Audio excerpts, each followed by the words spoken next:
Hailing frequencies open and welcome aboard Treks and Tangents. I'm your co-host Brian. And I'm your co-host Jackie. I'm the Star Trek newbie who treks off on tangents. And I'm your Star Trek expert who is here to get the tangents back on track.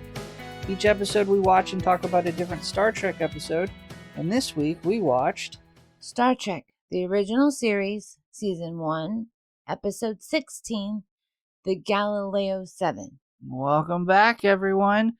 We were just doing our little show prep here, and we realized we missed a milestone. We are halfway through Season 1 of the original series. Woohoo! Insert confetti. Yes, halfway mark +2, counting this episode, I think I looked at.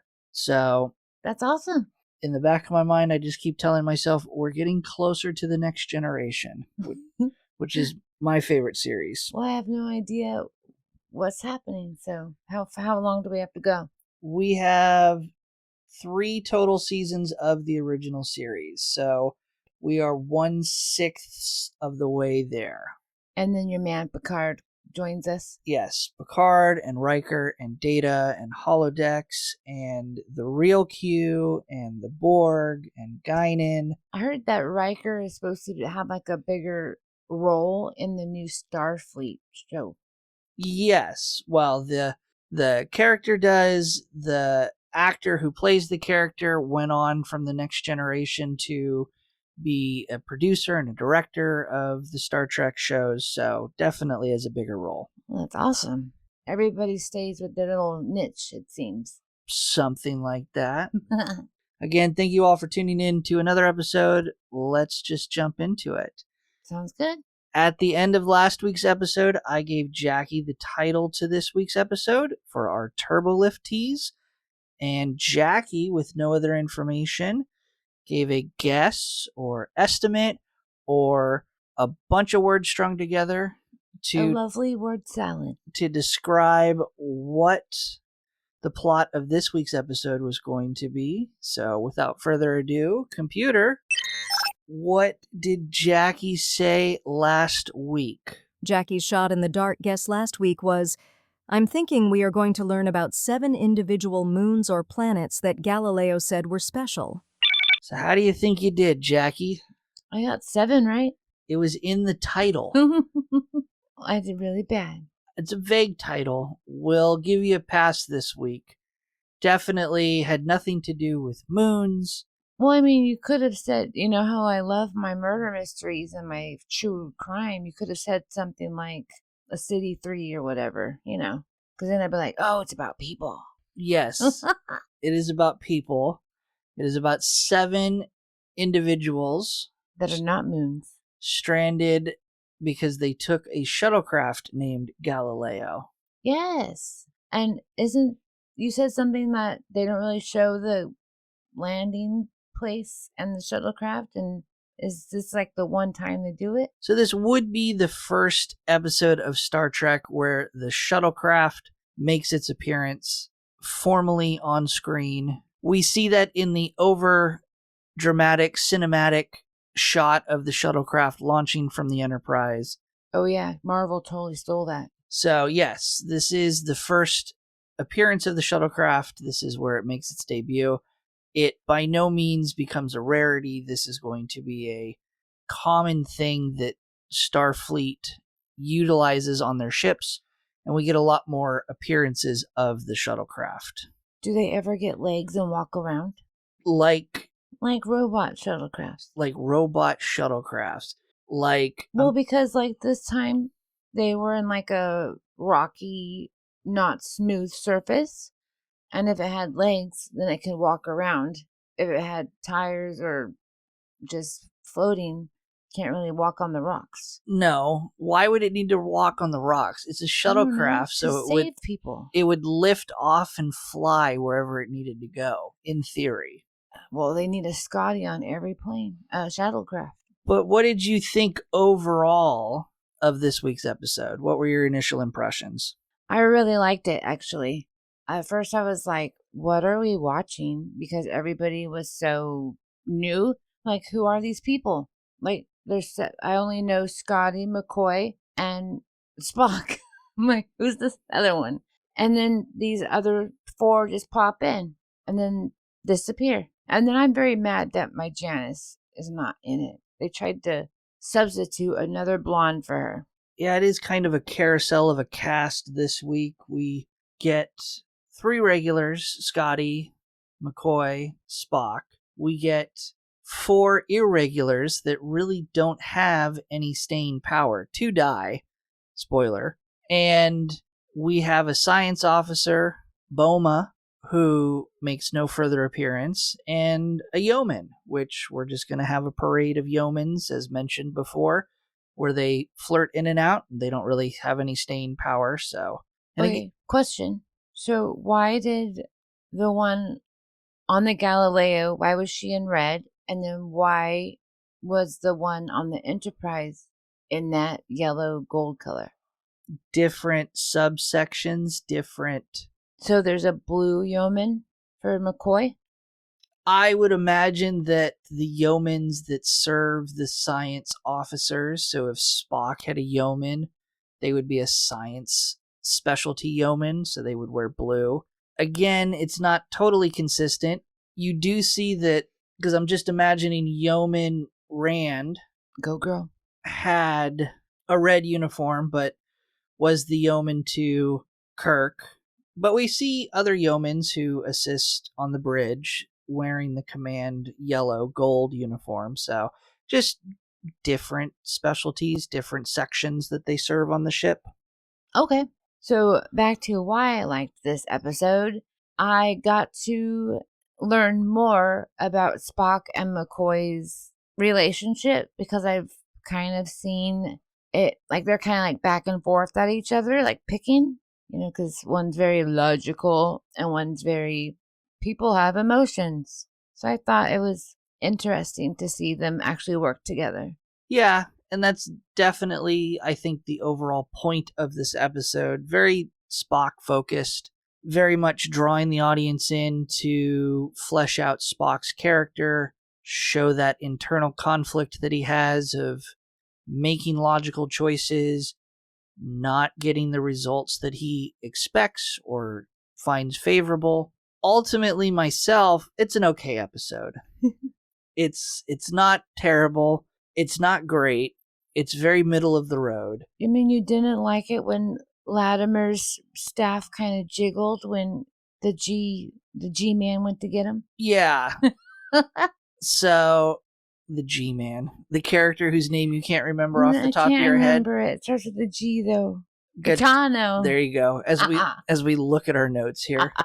No, I mean, it doesn't really have anything to do with... I will praise the episode that they took some risks. There were certainly some decisions that were made to add the props, the costumes. They definitely went out on a limb to have this plot line with these aliens. But again, at the end of the day, you take away the whole internal conflict of character for Spock and his emotions and his decisions. To me, this is just a very middle-of-the-road episode. Ultimately, I don't hate it, but this isn't going to be any sort of milestone or landmark episode for the series. It's entertaining. Not every episode needs to be a perfect 10 out of 10 or a landmark episode that completely redefines what Star Trek is. Sometimes you just need an episode that provides entertainment. Right, but I have one more question. This is like the third episode in a row that it's been Spock focused.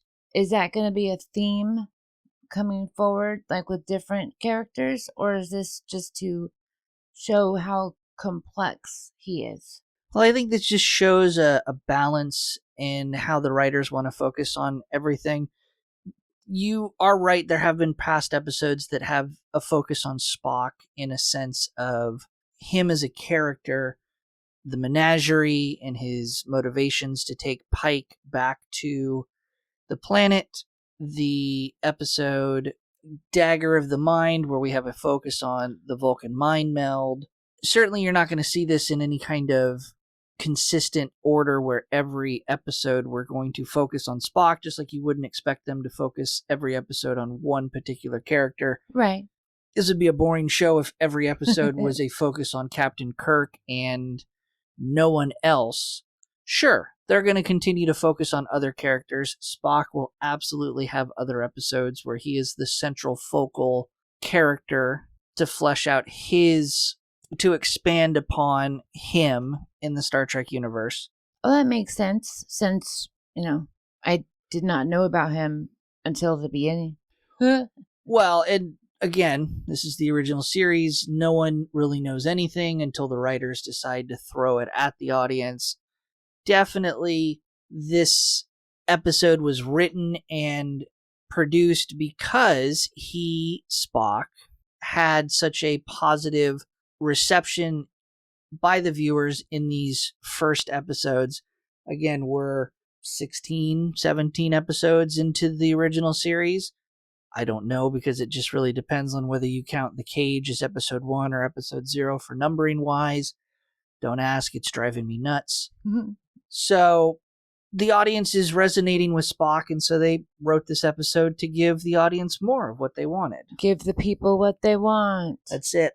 But we will definitely have other episodes with Spock and other characters, and not just Kirk as the focal point. It was just interesting thinking, wow, I've learned a lot about Spock, but how about we learn more about Sulu or something? Oh, we'll get there. Yay! But with all that being said, why don't we get into the episode? Jackie, why don't you walk us through this week's episode? The Enterprise is taking emergency medical supplies to a planet that is sick, and the people on the planet need the medical supplies. And they also have a person whose name is Ferris, and he is actually a high commissioner, and he is personally overseeing this delivery. Right. When Starfleet doesn't exist in Star Trek canon at this point. It hasn't been invented. When it eventually becomes invented, he wouldn't be an admiral in the sense that he would be a fleet commander, but it's made very clear early in the episode he does have some administrative authority over Captain Kirk. And he tells it. Every time. He is rude. And also his uniform is awful. Yep. Again, another instance, he's not really Starfleet. He is more of an administrative overseer. Oh, which is why he is just going to go deliver and get a photo op. Here are your supplies. Pretty much. But on their way to do this, there's this green, glowy, they call it a phenomenon. It's a quasar formation, and Kirk wants to investigate what it is. He goes so far as to say that he is charged as a captain and the captain of an exploration vessel, that he has a duty to go explore it. So we have both of these ideas and opinions fighting against each other. Right.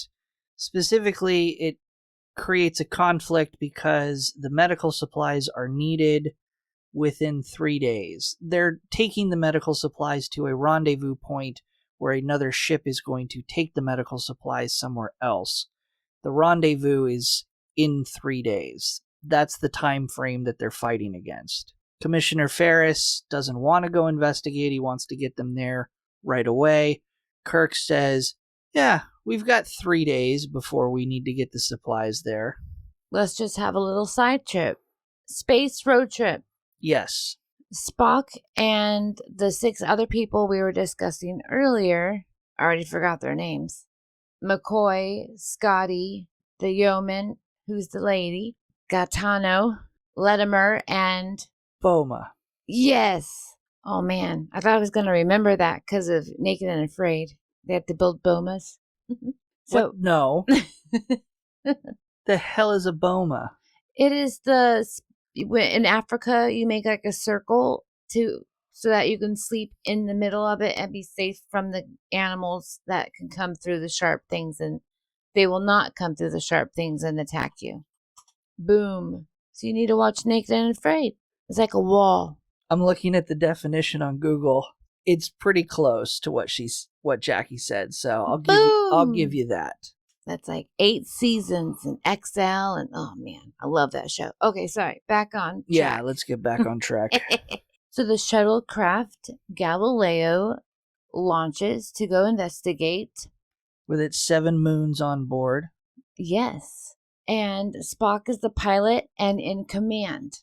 So I didn't know that they can change that, but that's because he was second in command on the Enterprise, right? Right. So he is the commanding officer of this mission. So also important to note, this is Spock's first official mission that he's in command. Ooh, newbie nerves. So, anyways, they're on their way, and the yeoman, she is reading off that everything is going great. She reads random dials, never really says anything. And then Latimer, he is saying exactly where they are, but then the screen and everything starts changing. And Spock is like, dude, just tell me a number.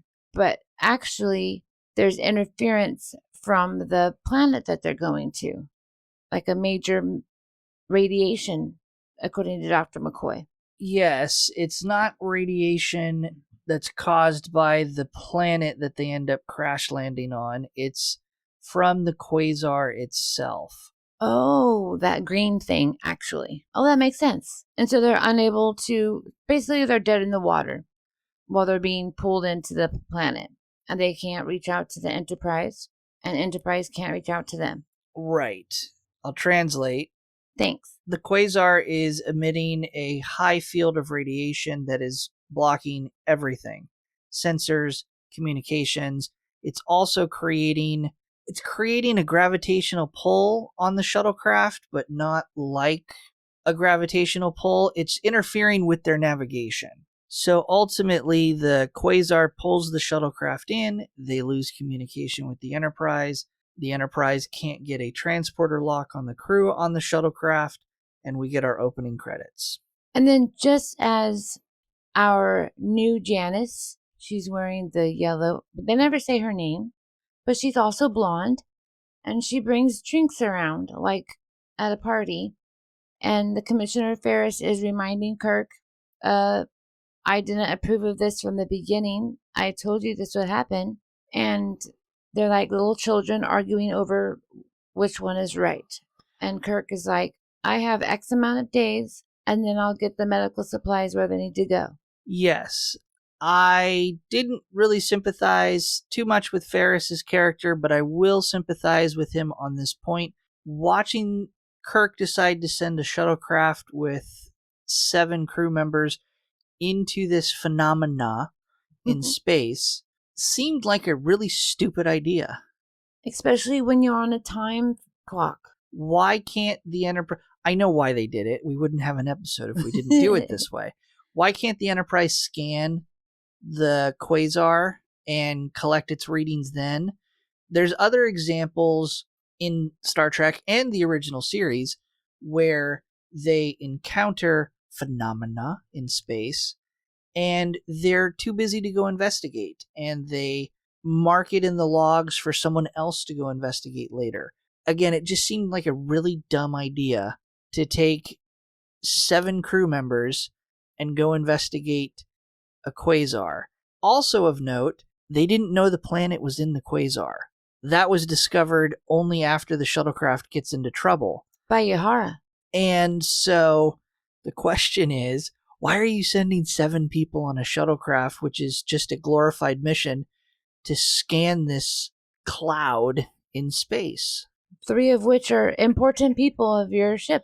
Yeah, your head engineer, your second in command, and your ship's doctor. Yeah. Yeah, that's kind of a dumb moment. But he put his foot down like a little kid and said, I'm going to do it. Yeah. I think it was just an ego thing.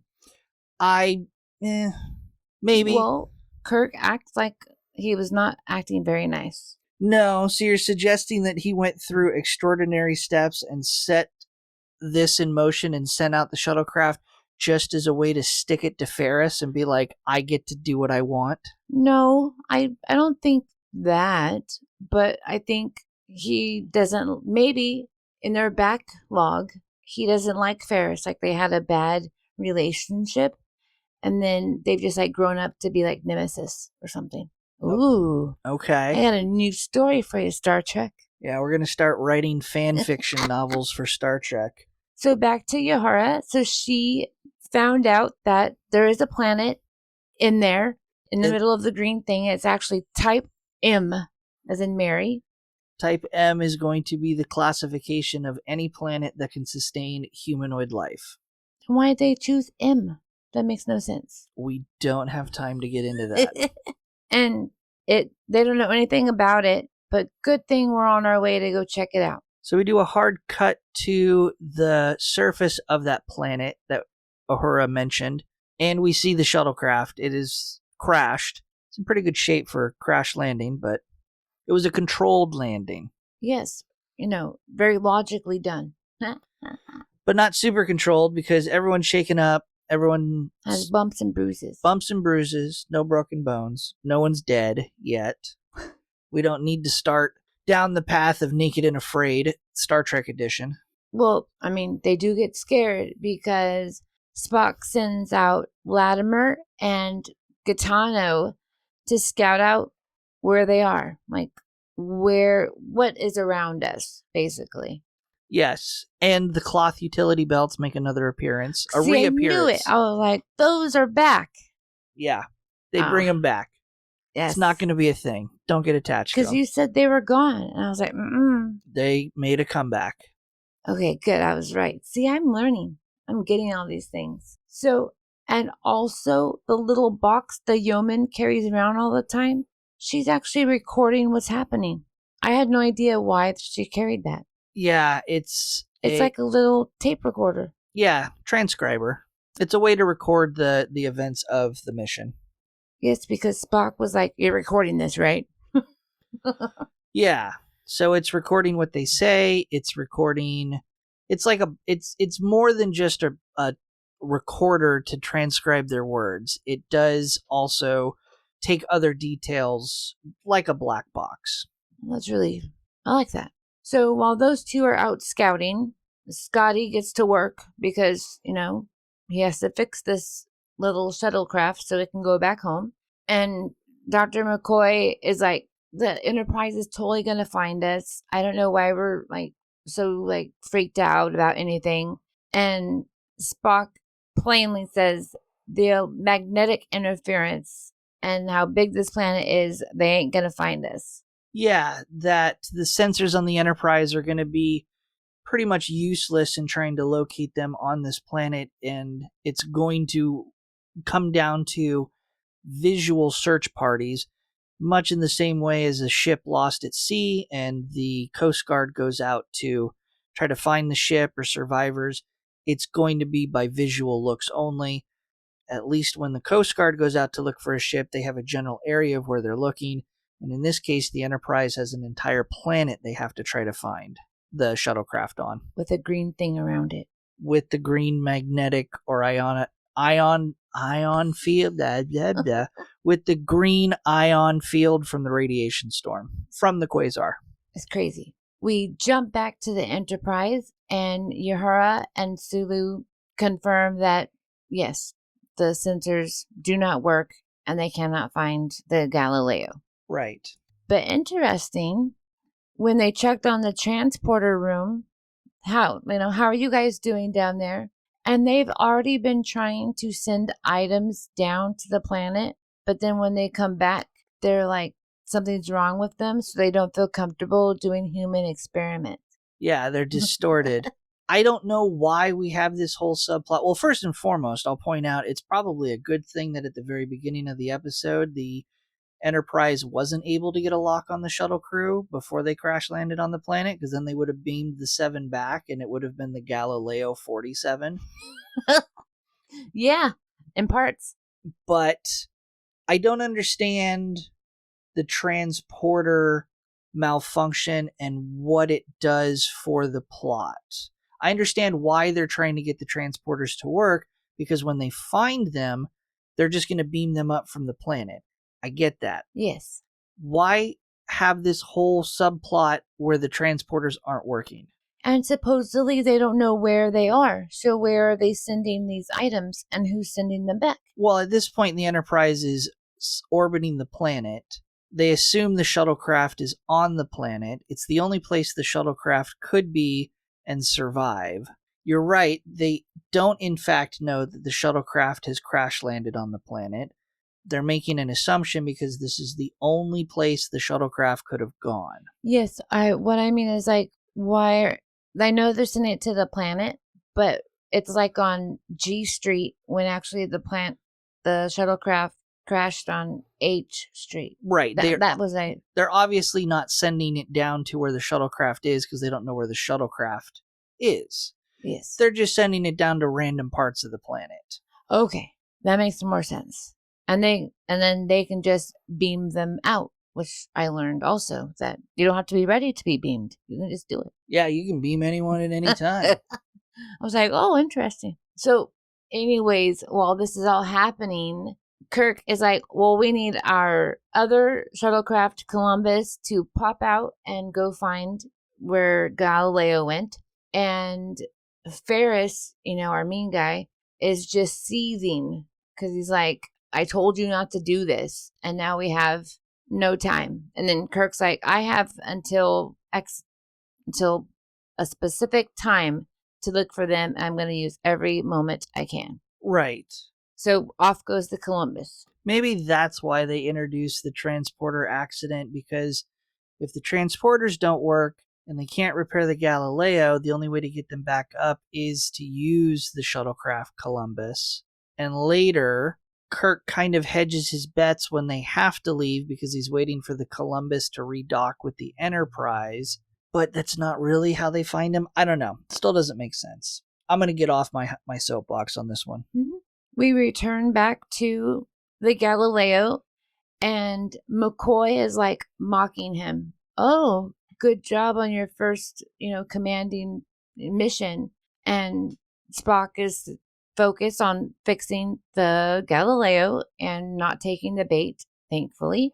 But he has to figure out, according to Scotty, how to get rid of 500 pounds of extra weight to be able to get back up into orbit. Right, because even if they get the engines repaired, they only have enough fuel to obtain orbit if the shuttlecraft weighs 500 pounds less. They don't have enough thrust and fuel to get into orbit with how much everything and everyone weighs. So I didn't understand any of that until at the end when they actually showed the consequence. So that's why I kind of like this episode so much. It answers my questions. We learn physics. And Spock is like, 3 of y'all got to stay back and I'll do it logically. And no one is happy, of course. And our man Boma is like, why can't we just, draw lots? I'm assuming that's like pick straws. Yeah. And Spock didn't go for that either. Too random, which is illogical. Everything Spock wants to do, every decision needs to be driven by logic and nothing else, because Spock thinks that the only way they can get out of this predicament is to rely solely on logic. The partial theme of the episode. The central theme, I will say. So Latimer and our scouts, Latimer and Gaetano, are climbing a little rocky, well, it's a big rocky ridge, and they're trying to be quiet because they don't know what's happening. But there's like a scratching sound happening. Yeah, like a scraping noise. It's later described as... See, my CCTV said scratching. Scratching, scraping. But a noise. But it's coming from all areas, so around them. And they got scared. They tried to run away, but Latimer was killed straight in the back with a spear. A giant spear. Humongous. And his scream summons Spock and Boma to come running and meet up with Gaetano. I guess that's one down of the 3. Yeah, suddenly now they lost 150 pounds-ish. And, and then Gaetano goes, at least his was fast. Yeah. They're thinking about their future of starvation and dehydration alone on the planet. Right. We also get the description from Gaetano as to the creatures that attacked, and he describes them as giant ape-like creatures. Yeah, because it's very hidden. We only see fur and fuzz. Yeah, we'll get to that. So they go and to get Latimer's body, and Spock pulls the spear out like nothing, and he's like, "Oh, this is a Folsom Point spear, and I found its photo and from a North America calendar." Okay. The other two are sad and upset that their friend is gone, and Spock is like, history lesson. Yeah, starting the divide between the crew and Spock, because Spock don't care that a guy just died. He's more interested in scientific facts. Yeah, he even was saying this was poorly made but efficient. Yeah, I don't think he should be talking bad about the big people trying to kill him. Right. So Boma and Gaetano do carry Latimer's body back to the shuttle because they want to have a proper burial for him. Like, they don't want to just leave him. Right, and Spock does offer to help carry them. They very quickly decline, again showing the growing divide between them. But now we're back on the Enterprise, and the Columbus has already done one round. I don't know how to describe how the rounds are for searching in space. They've cleared one section of the planet, but it's, again, an entire planet, and the sections are not terribly big. So this whole scene on the Enterprise continues to confirm they still don't have sensors, they still don't have ways to communicate. Ferris is still ticked off that they're not departing and abandoning the search to get the medical supplies delivered. Kirk, in his desperation, orders the shuttlecraft to widen their search pattern, which will cover more of an area, but it leaves blind spots, so they potentially could miss. He's getting desperate. Yes. And we're down to 24 hours before the deadline where the Enterprise has to abandon the search and move on in order to get the medical supplies delivered on time. Back to the shuttlecraft, Scotty, Gaetano, and Spock are trying to figure out what equipment to toss while Boma is outside, because they have to find extra weight, right, to remove from the shuttlecraft? Yeah, and they're trying to get enough equipment off the shuttlecraft so that they don't have to leave anyone behind. And Boma interrupts them because during all of that, he's been off creating a burial service for Latimer. And Spock refused to go. He, as the captain, the man in charge, should say some nice words. And he made McCoy do it. Because Spock doesn't find this whole idea of hosting a funeral, expending time and energy to dig a grave, as a logical course of action. They could better be focused on getting off the planet, fixing the shuttlecraft. Any deviation from that specific activity is a waste in Spock's eyes. So they have that. We don't get to see the service, but we are able to hear more scratching noises that come closer and closer to the shuttlecraft. Right. As this is happening, though, Spock and Scotty do remain inside the shuttlecraft and don't participate in the funeral. They do a test on the fuel line. It's still leaking, and this test expends the rest of their normal fuel. We resume our normal scratching outside the shuttlecraft. So Boma remembers that Spock said that the spear was primitive and not really great. So he automatically assumes that these creatures are a tribe. So they should just go in there and attack them right away. Right. And everyone runs outside at the sound of the noise returning. There's a weird comment about Spock having enhanced hearing abilities, which is kind of... I miss that. Yeah. I don't necessarily remember if Vulcans have a higher sense of hearing based on their ears.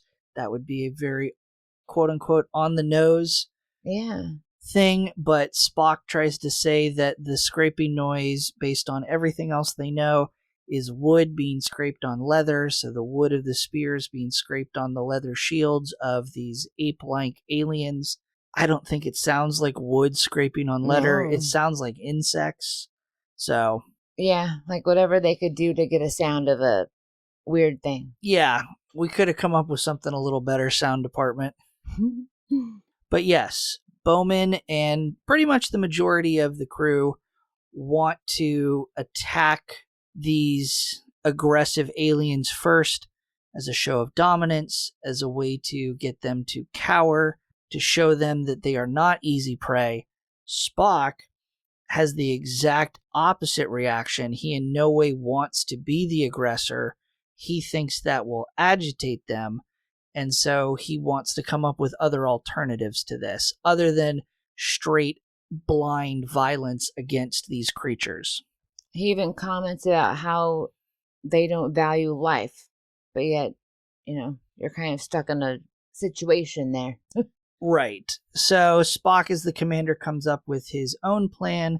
He sends McCoy and the yeoman back inside the shuttlecraft to help Scotty continue to repair the shuttlecraft, and he takes Gitana and Boma off on a scouting party. And he tells them, don't shoot them. Yeah, you guys are going to follow me. You're going to listen to my orders and instructions. We are not going out there to hunt these creatures down. We're not going to shoot them.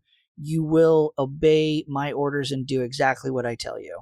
Because his intent is to scare them, to give the humans-ish time to finish fixing up the shuttlecraft so they can get out of there. Correct. So while they're scouting, the beasts find them, and they're throwing spears at them, and oh my gosh, one even threw a shield. Right. I was like, okay, why didn't they use that as a shield, like literally? I have because it's too big. I mean, it looks like it's bigger than 3 of them put together. It could have hid under. Yeah, and pay no attention to what direction the spears come from and what directions they shoot at, because it's all mixed up.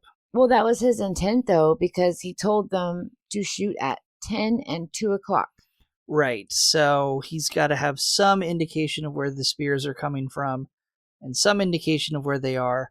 Again, there's a lot of mist on the planet, so they can't fully see. I was just pointing out from a viewer's perspective and a television perspective, it doesn't always match up.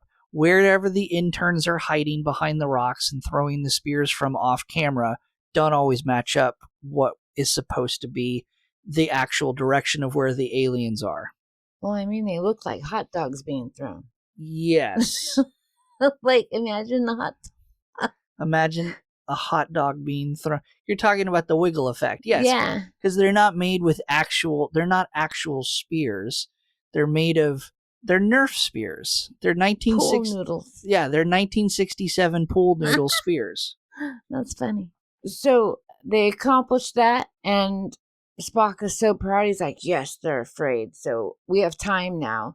And they leave Gaetano all by himself, and the two, Boma and Spock, go back to the craft to continue their repairs on the shuttlecraft.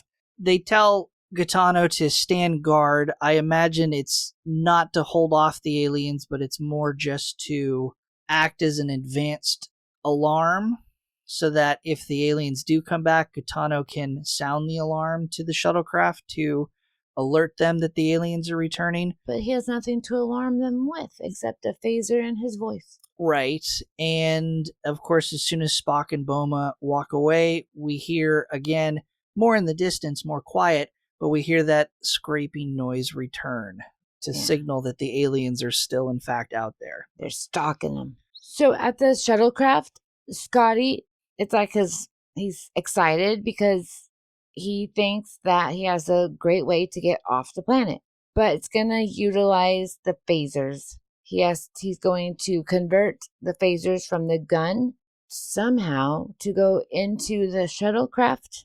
He's taking the power source from the phasers, the batteries, and he's taking that energy and he's draining it from the phasers directly into the shuttlecraft as a power source. Like juice? Yes. Like juice, but as an alternative to the fuel that we saw bleed off and completely dissipate as they were testing the pressure of the fuel system. If it works, it works. But, of course, McCoy does not want to give up his gun. No one wants to give up their phaser. No one wants to be defenseless, but they need every phaser. They need all the energy they can get to give them the best chance to lift off. So we leave the shuttlecraft in their working around with the phasers, and we're back at the Enterprise. And guess what? The transporter room can beam and beam back items in one piece. Right. Yay! So Kirk calls for the landing parties to come to the transporter room and get ready to beam down to the planet. But again, I have no idea why they're going to the planet if they don't know where they are. Yes, this is an extremely... Like Hail Mary? Yes, this is Kirk being extremely desperate. He has enough men to spare for 3 away teams. They are beaming down to 3 completely random parts of the planet as an extra way to try to find some sign of the crashed shuttlecraft. Huge, desperate move. Definitely a big mistake. Low odds of succeeding. But they beam down the away team. We have a very dramatic scene where we cut back to Gaetano on the planet, standing guard. The aliens come back.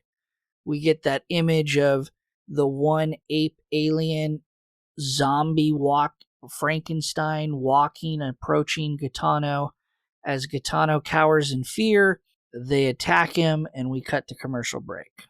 We come back, and McCoy and Spock are... And Boma. Yes, don't forget him.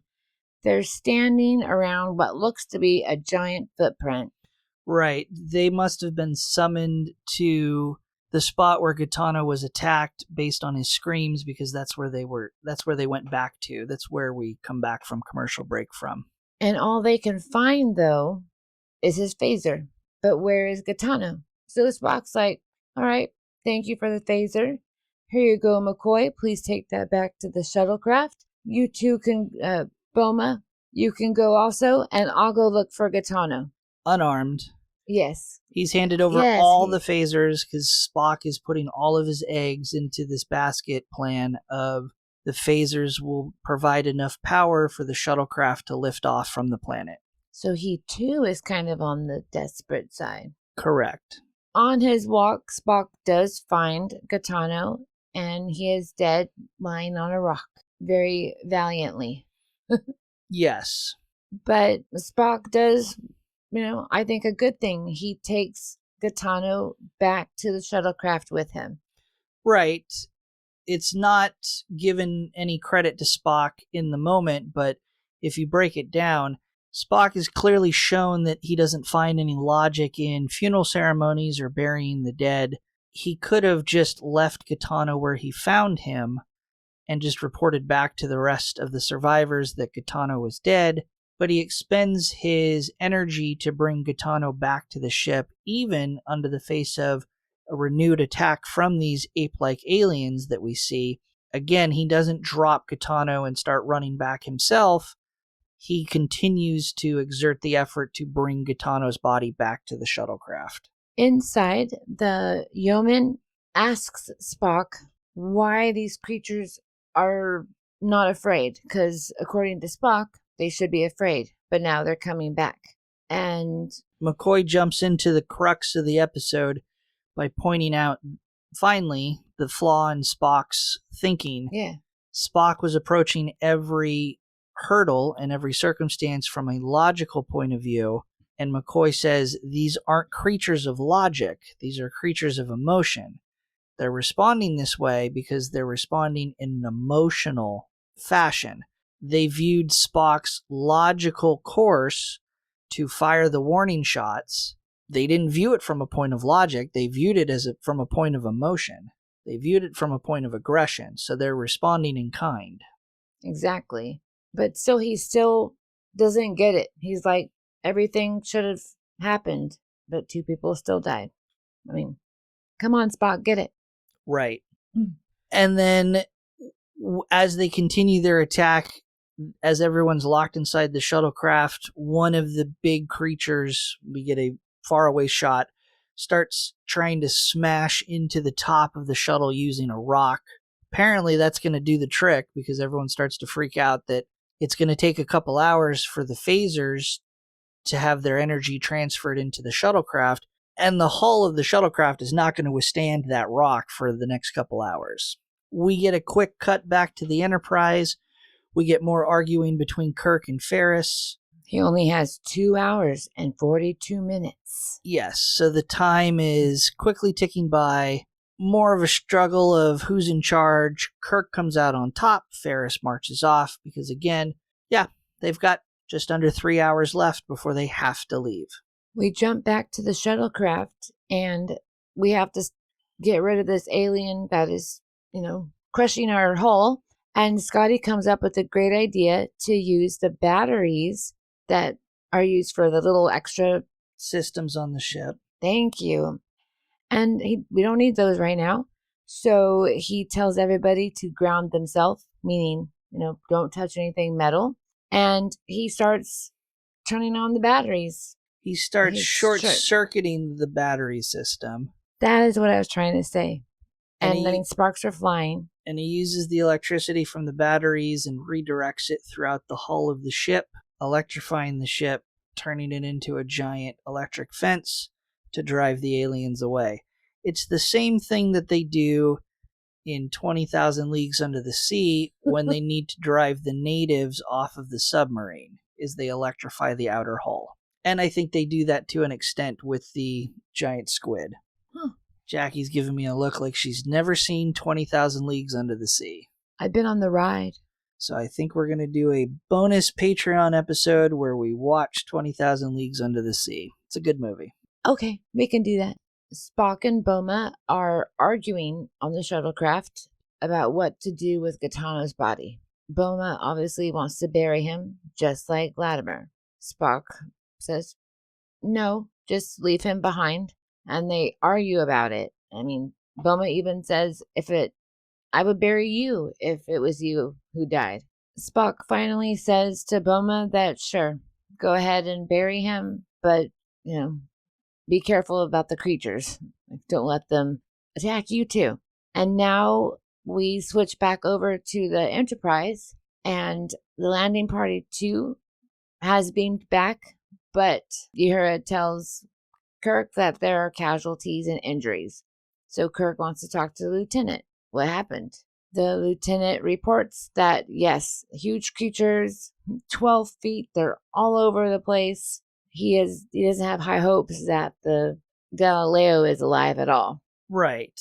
He does mention that Ensign O'Neill was stabbed or run through by one of the spears and is dead. Someone else dislocated a shoulder. Wasn't the best of times. And they, surprise attacked him. Right. Just as they did the Galileo 7. Yeah. While he's doing that, Ferris, he's back on the bridge saying, time's up. Let's go.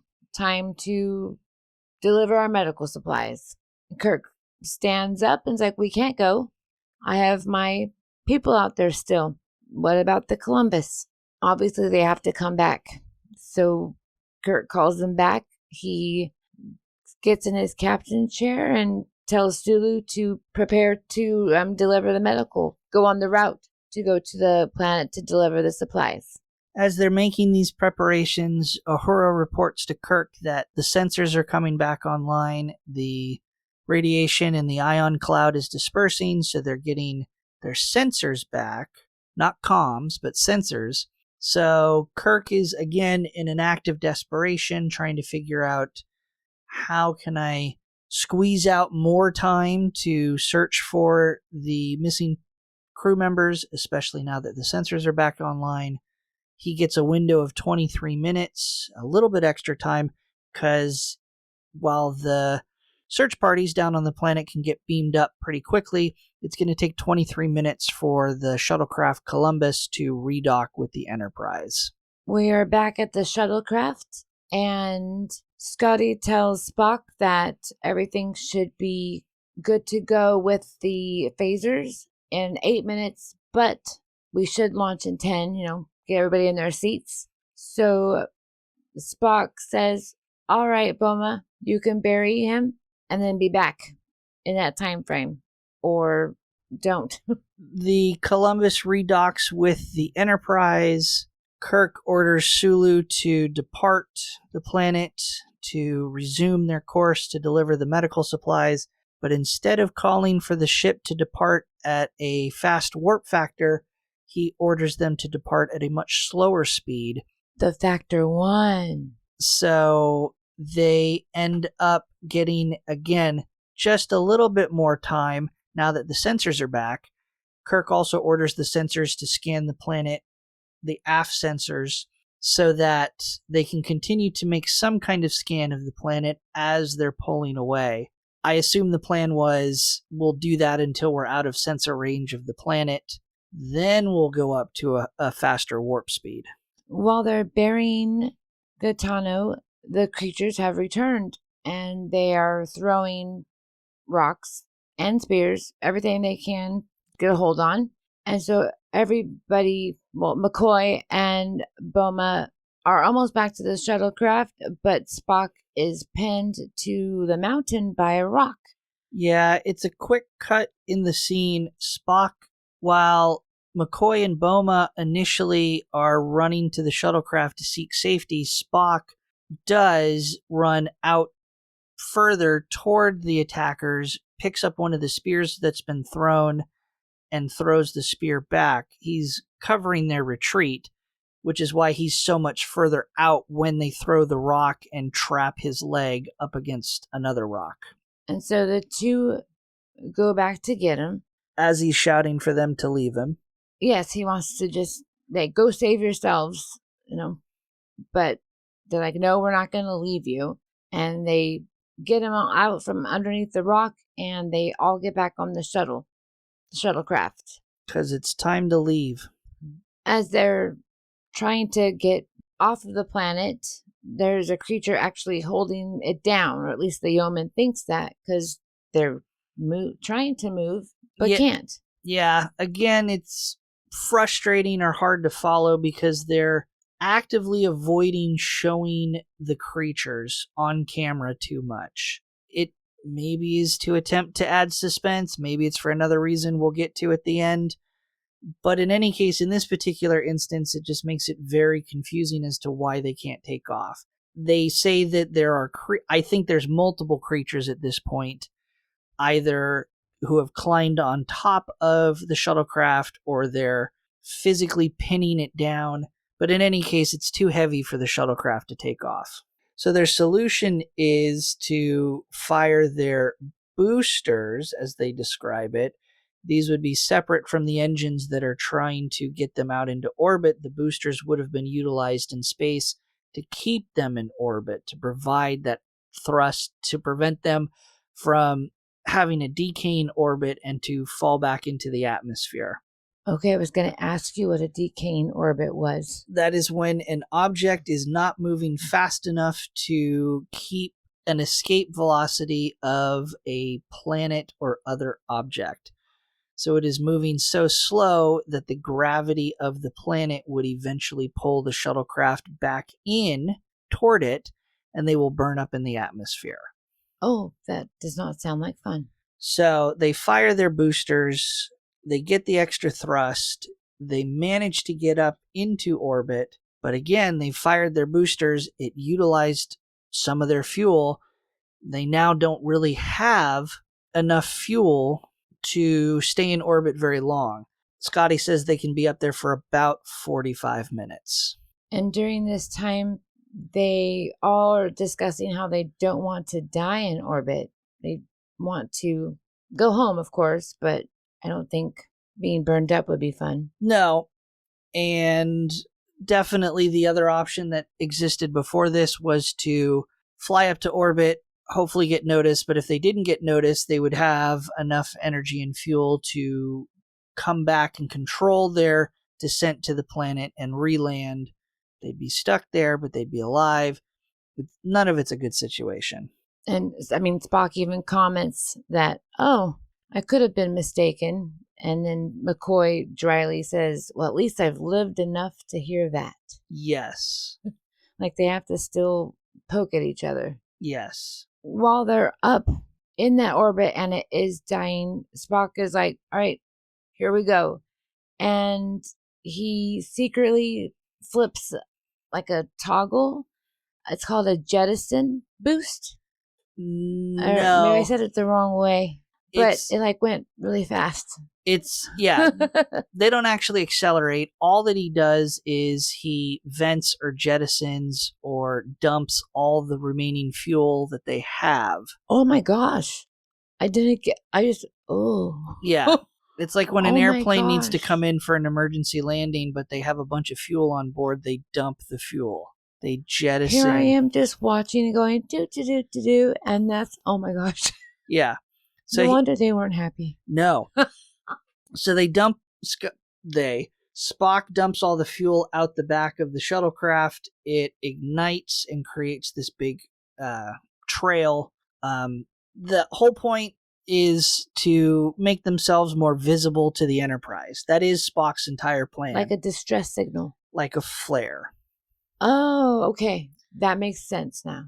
So, but of course, Spock isn't very good at explaining his thought process in the moment. Nope. It works, but the consequence of it in the moment is they go from having 45 minutes of energy and fuel to stay in orbit to now roughly one single orbit, and they're going to burn up in the atmosphere in 6 minutes. Thankfully, though, on the Enterprise, Sulu takes a peek at the screen, as he's supposed to, and he sees something bright, something that wasn't there before. It's not a meteorite. It's the shuttlecraft. Yes, it's them. So let's get to the transporter room and beam them over. Yeah, it looks pretty cool. Again, we're watching the remastered version, not the original version. So we get to see these remastered graphics as opposed to what they look like in 1967. We'll have to Google. We'll have to Google as I have Memory Alpha open here. But yeah, a major difference between the original and the remaster. It is. It's pretty. The shuttlecraft starts, it's burning up through the decaying orbit that we just learned about. As it re-enters the atmosphere. And it's kind of like their last time. But Uhura saves the day, and she's like, I've got him locked on target. Activate that beam. And they end up beaming all 5 remaining of the Galileo 7 onto the Enterprise moments before the Galileo shuttle burns up in the atmosphere. And they don't know who, though. Which 5? No, and we never even learn it. Like, we don't see them. No, it's definitely just they get a report that 5 have beamed up alive. It's a funny moment because Kirk seems relieved where he goes, oh, good, we got him. But Kirk would have no way of knowing that... Who's alive? Whatever their names Gaetano and Latimer. I was trying to combine their names. Gaetano and Latimer are dead. Kirk would have no way of knowing that. So when Uhura reports that they have 5 survivors on board alive, Kirk should have been a little curious as to which 2 were dead, but regardless. He had a lot on his mind. Yep. And then Kirk tells Sulu to go to Marcus 3. To deliver the medical supplies. Sometime later, we're back on the bridge, and Spock just walks right on into his normal spot, and Kirk wanders over and is like, so, tell me about desperation. I heard you learn it's an emotional aspect. How could it be logical? Right. Like just admit that you have emotions, dude. Yeah, just basically ribbing Spock in good nature, but trying to get him to admit that the jettison maneuver of the fuel to ignite it, I mean, seems pretty logical to me. One way or another, you're going to end up burning up in the atmosphere. You might as well do everything you can to be noticed. Seems pretty logical, but they're trying to point out that it would have been an illogical move. It was born out of desperation. Desperation is an emotion. It's a human trait. So, Spock, admit that you just had your first moment where you did something based on emotion instead of logic. And he still won't agree to it. No, Mr. Spock says he wouldn't describe his actions as that way. Everyone kind of laughs. The episode rolls to credits. So, Jaci, what did you think about Season 1, Episode 16, the Galileo 7. Well, I really loved it at first, but then I learned all about these big holes, and then I'm like bummed. But I still like it. Yeah, again, it's kind of a middle of the road episode for me. It's entertaining. Yes. It's the first introduction of the shuttlecraft, huge for Star Trek. But at the end of the day, it's not an episode that I would include in any kind of top 10 ranking for the season. It's not bad. So it's more like a feel good episode? Yeah. Like just in the background? Yeah, it's something that is, I think, entertaining, but it's not a standout episode. That makes sense. But with that, we have our few fun Tribble tidbits or fun facts about the episode. And why do we call them Tribble tidbits, Jackie? Because tribbles are great. Because Jackie has no idea what a tribble is. She just knows them to be soft and fluffy. We have one. We have two. We have two? Yeah, we've got, you pointed to the one I know about. There's another one floating around. I'm so excited. I have two stuffed tribbles that I got from the Star Trek experience in Las Vegas when I visited. One's brown, one's gray, and if you smack them, they make the little tribble noise and they kind of vibrate. So you knew they vibrated. I did not know they made noise. Oh my gosh. I can't wait to find it. Yeah, let's not do it on the episode. But our Tribble tidbits, the episode first aired January 5th, 1967. Happy New Year. First episode of 1967. Mentioned several times by us, this is going to be the first introduction of the shuttlecraft in all of its glory. It is, in the original series, the footage that was filmed of the shuttlecraft, everything involving the shuttlecraft in space, all the stock footage, it departing the Enterprise, flying around, all of that stuff. This is the only episode where they actually collect that footage. For the rest of the series, they use the same footage over and over and over again.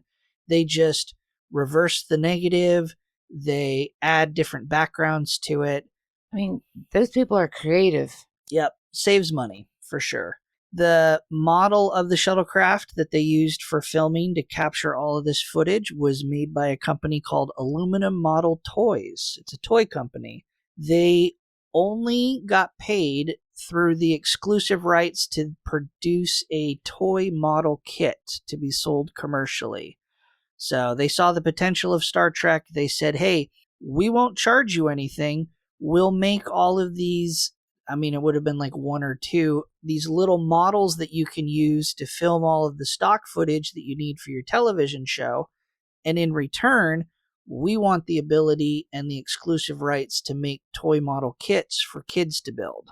So it's like the first collab. Yes. TikTok famous. Also mentioned several times, Spock, of course, is not a captain, but this is his first command mission, the first mission where he's put in charge officially. I'll just point out many of the behavior of the other crew members would have been classified as insubordinate on this mission. Mm-hmm. They did not follow orders. They fought back. They argued. Certainly, Boma was the biggest instigator who came away from that mission. Likely, if we were to see it on television and on camera, many of them would have faced court-martials.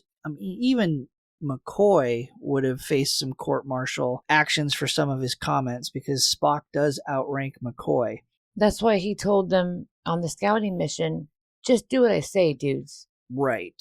If you dig further into Star Trek lore in the novelization called Dreadnought, it is revealed in that novel that Boma is in fact court-martialed because of his actions on this mission. But he's court-martialed at the insistence and based on the report from Scotty, not Spock. Yeah, because he made Scotty do all that extra work. Right. But when in the novel it's revealed Spock does not write up a report that favors, that paints Boma in an unfavorable light that led to the court-martial. It is Scotty's report and Scotty's insistence that Boma face being court-martialed. And in fact, that court-martial led to Boma being kicked out of Starfleet. Yikes. You'll also notice at the very end in the epilogue scene when they're all on the bridge making fun of Spock and pushing up against Spock. Yeoman is there. McCoy, Scotty, Spock, Kirk, no Boma. No, they said you can stay down there with your shuttlecraft. Yeah, I don't know if Boma just... You can read too much into it. You can read as much into it as you want. Maybe it was just an oversight. Potty break. Maybe he was at the bathroom. Maybe he wasn't on shift. Maybe he was in detention and he was under arrest for being court-martialed. Who knows? But it's just a fun little foreshadowing to what's going to happen. We alluded to the fact that there were several parts of the episode that's frustrating because we don't get clear shots of the ape-like creatures. A lot of them are obscured in the mist of the planet. They hold their shields up to their face. We get a back shot of one of the creatures approaching one of the crew members, but we never get to see their face. They did have faces, obviously. They had makeup, but it was determined that the makeup was so grotesque. The television censors said you can't use any scenes that show them. And what we see today is like 80 times more. Yeah. So, wow. So are there like secret photos online? I'm sure you can dig up photographs of what their makeup was. I don't really know if I don't know the full backstory. I didn't dive too deep into it. I don't know if they're wearing the makeup during shooting. I don't know if the decision to censor what they look like came during pre-production as they were doing makeup tests, and when they said they're too grotesque, they said, well, just fine, we just won't do any makeup on them and never show their face. I don't know. In the same vein, when Latimer is stabbed by the spear that's thrown and into his back and kills him, that was deemed too graphic, so in post-production, they added extra mist and extra smoke to obscure that as well.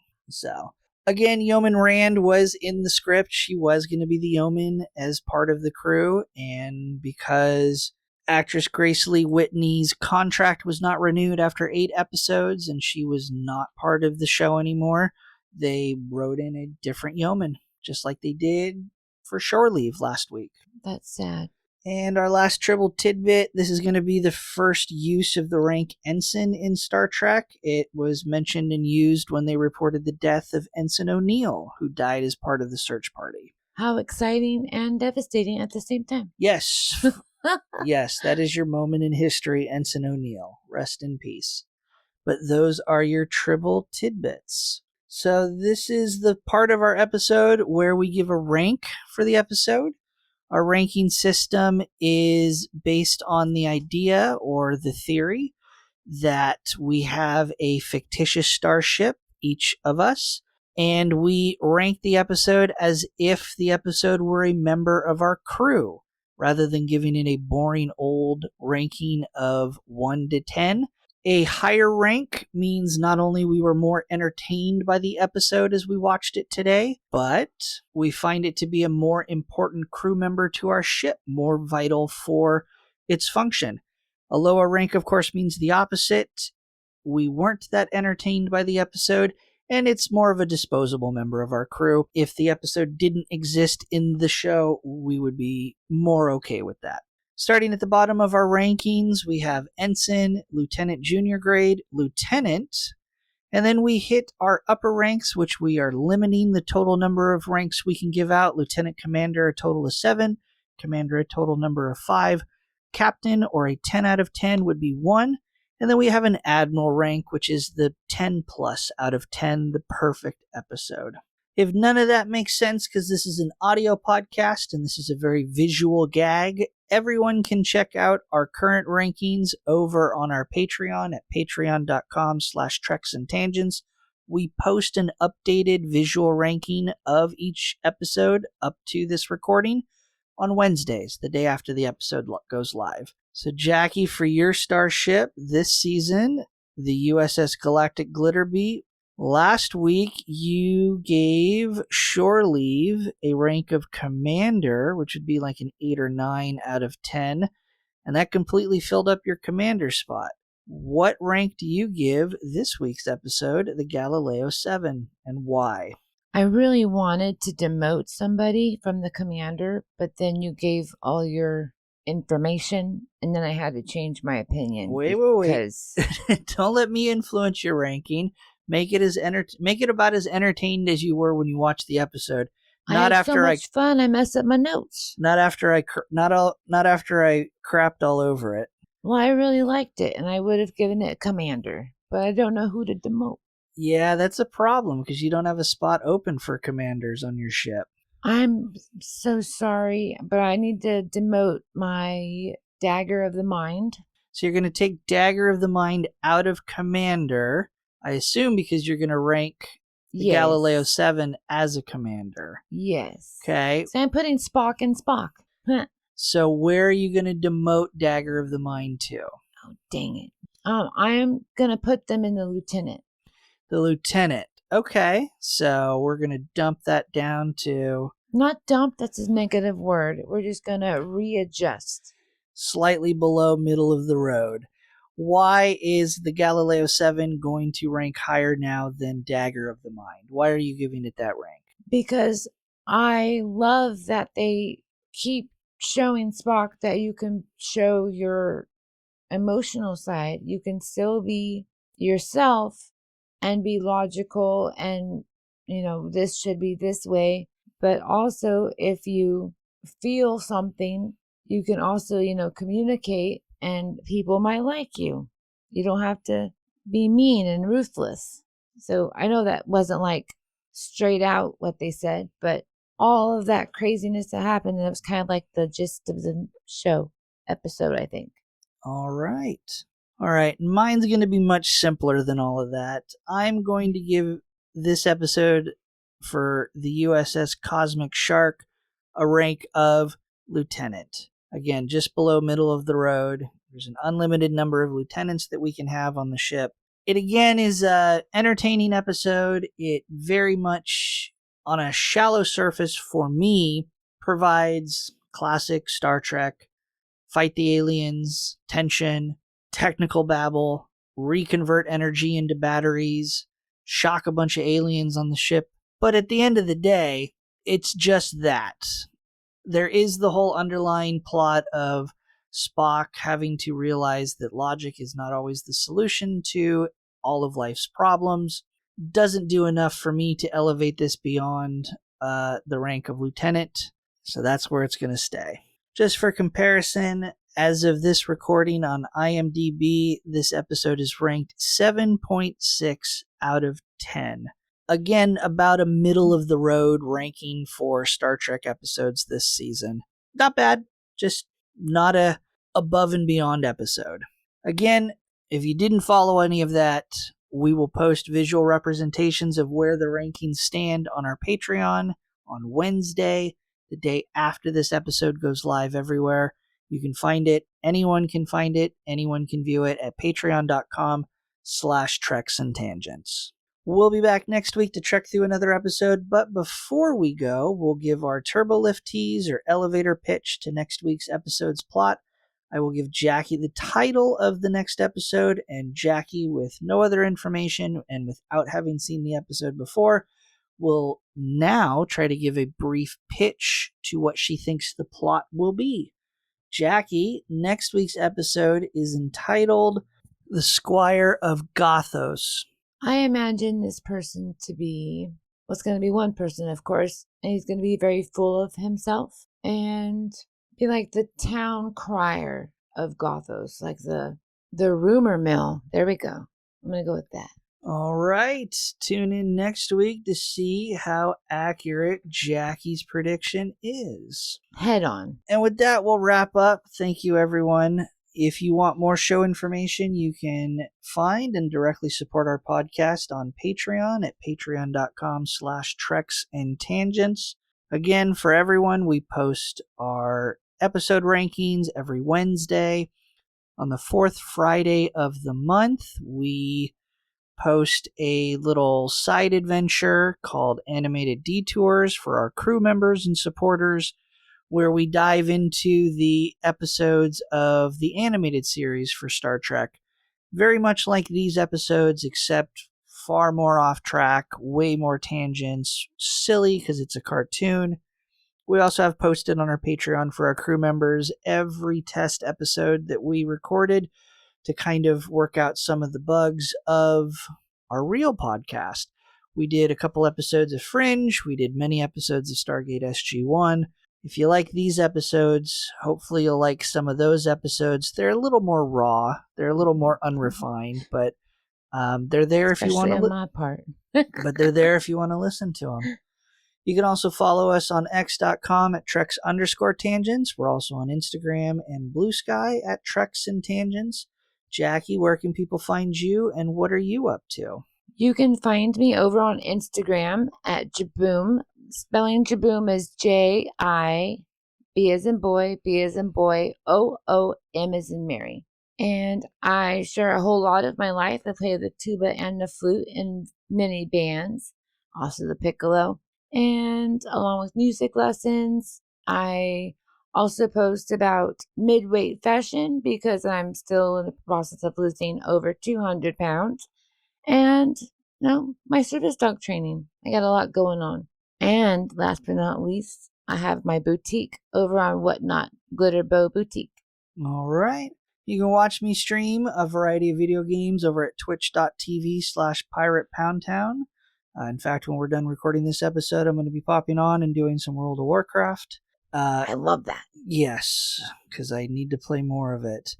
On YouTube, I post video game and other random content on my main channel at Pirate Pound Town. You can find some coin collecting and other hobby content over at Pirate Treasure Hunting on YouTube.